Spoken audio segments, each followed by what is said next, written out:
संविधान है तो देश है तो हम हैं, वरना मैं और तुम सब बर्बाद हैं। अध्यक्षा इमराना हुसैन। बरेली सारथी एजुकेशन वेलफेयर सोसाइटी द्वारा चलाए जा रहा संविधान जागरूकता अभियान के चलते बुधवार को शहर के मौलाना आजाद इंटर कॉलेज में एक सेमिनार कार्यक्रम का आयोजन किया गया, जिसमें लखनऊ हाई कोर्ट के एडवोकेट एस.के. रिजवी के नेतृत्व में सारथी एजुकेशन वेलफेयर सोसाइटी की अध्यक्षा इमराना हुसैन ने मौलाना आजाद इंटर कॉलेज के छात्र छात्राओं को भारत के संविधान की वो खूबियां समझाईं जिसमें छात्र छात्राओं का भविष्य उज्जवल होगा। सारथी एजुकेशन वेलफेयर सोसाइटी द्वारा सेमिनार कार्यक्रम में लखनऊ हाई कोर्ट के एडवोकेट एस.के. रिजवी ने छात्र छात्राओं को समझाया कि अगर आप लोग कोई भी संविधान विरोधी कार्य करते हैं तो उसमें किसी और का नुकसान नहीं बल्कि आपका ही अपना नुकसान होता है, क्योंकि जब हमें से कोई भी कानून को अपने हाथों में लेता है तो हमारा ही भविष्य बर्बाद होता है।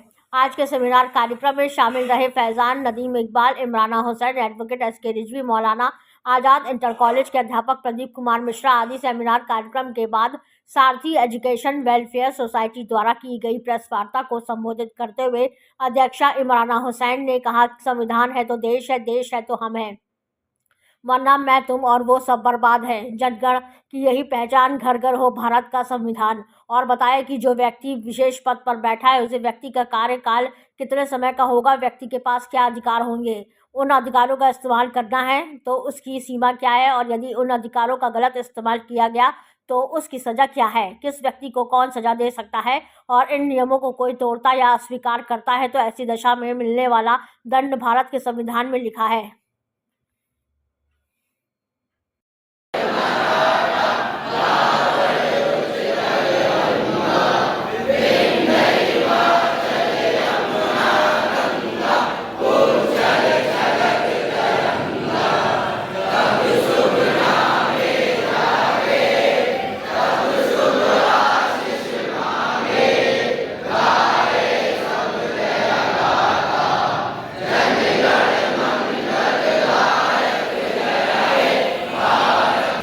देना नहीं है, ये हम लोगों के लिए सभी पूरे समाज को जागरूक होना है। समरसता सबको आनी है। पूरे हमारे हिंदुस्तान में सबसे पहले हम लोग भारतीय हैं।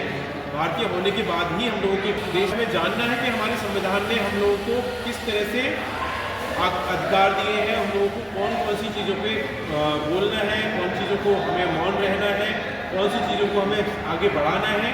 जागरूकता होनी चाहिए और उसी जागरूकता के लिए मैं आज तहे दिल से धन्यवाद देता हूँ हमारे बीच पधारे सोसाइटी के।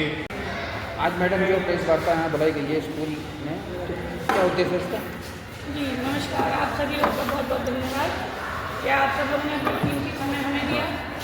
आज सारथी एजुकेशन वेलफेयर सोसाइटी जो कि मेरी संस्था है, इसमें पिछले 4 महीनों से हम एक प्रोजेक्ट पे काम कर रहे हैं जिसमें जन जन की यही पहचान, घर घर हो संविधान। दीदी की पाठशाला के नाम से हमारी संस्था ने एक एजुकेशनल प्रोग्राम, एक प्लेटफॉर्म तैयार किया है जिसमें हमारा ये मानना है कि मौजूदा वक्त में देश के हालातों को देखते हुए ऐसा हमारी संस्था क्या करे जिससे कि हम ईंट से ईंट लगाते चलें और देश को और मजबूत करते चलें। इसी सोच और विचार को रखते हुए हम लोगों ने बच्चों में संविधान की समझ और संविधान की इज्जत, संविधान के आदर के लिए एक किताब का, एक पत्रिका के रूप में समन्वय किया। और एस.के. रिजवी साहब जो कि लखनऊ हाई कोर्ट में प्रैक्टिस करते हैं, इनके संरक्षण में, इनकी समझ के साथ हमने एक कहानी के फॉर्म में हमारे संविधान को सरल भाषा में बच्चों के लिए जो कि हमारे 9th क्लास से 12th क्लास तक में पढ़ते हैं, क्योंकि आने वाले समय में जब ये 18 साल के होंगे और जब ये देश के वोटर बनेंगे तो इनको किसी के बहकावे में या किसी लालच में ना आने दिया जाए और ये अपनी समझ से अपने देश के हर स्तर पे प्रतिनिधित्व को चुनें, चाहे वो इनके शहर के वार्ड का चुनाव हो, चाहे इनके देश के PM का चुनाव।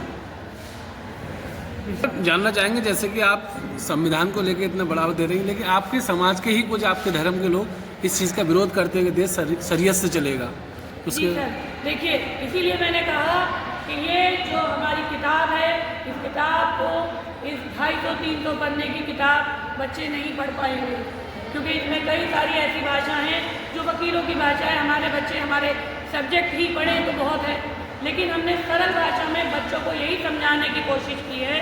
और सबसे पहली कोशिश हमारी ये रही है कि इसकी जो उद्देशिका है, इसका जो एक एक शब्द है, उस एक एक शब्द का अर्थ बच्चों को समझना चाहिए। ये हकीकत बात है कि हमारे घर हमारी धार्मिक किताबों से चले, इसमें कोई दो राय नहीं। लेकिन उतनी ही सच्चाई ये भी है कि ये देश संविधान से चलेगा, और संविधान को अगर कोई भी कहता है कि नहीं, तो फिर वो देश का नागरिक नहीं है। तो आपने कौन कौन से स्कूलों में ये सर्वे किया? ये हमें सबसे पहले मौका हमें सेतल के इंडिया स्कूल ने दिया, जहाँ पे हम गए और हम लोगों ने ये सेमिनार किया। इसके बाद हमें इस्लामिया गर्ल्स स्कूल ने दिया। इसके अलावा खलील स्कूल ने हमको दिया, और आज ये मौका हमें सर से मिला है। इसके अलावा हमारी संस्था का जो अपना प्रोजेक्ट है कि अगर कोई नहीं आता है तो हम खुद घर तक जाएंगे, हम कुंडी बजा के, कुंडी खटखटा के ये पत्रिका हर उस घर में देंगे जिस घर में एक नौजवान बेटी है, एक नौजवान बेटा है, ताकि बच्चों को संवैधानिक शब्दों का अर्थ पता चल सके। बच्चे ये समझ सकें कि अगर कुछ गलत हो रहा है तो संविधान के किस आर्टिकल का हनन हो रहा है, और किस आर्टिकल को तोड़ा जा रहा है, और किस आर्टिकल के तहत। मुख्य उद्देश्य आपका क्या है? मेरा मुख्य उद्देश्य ये है सर कि मैं ये चाहती हूँ कि जिस तरीके से हम लोगों के घरों में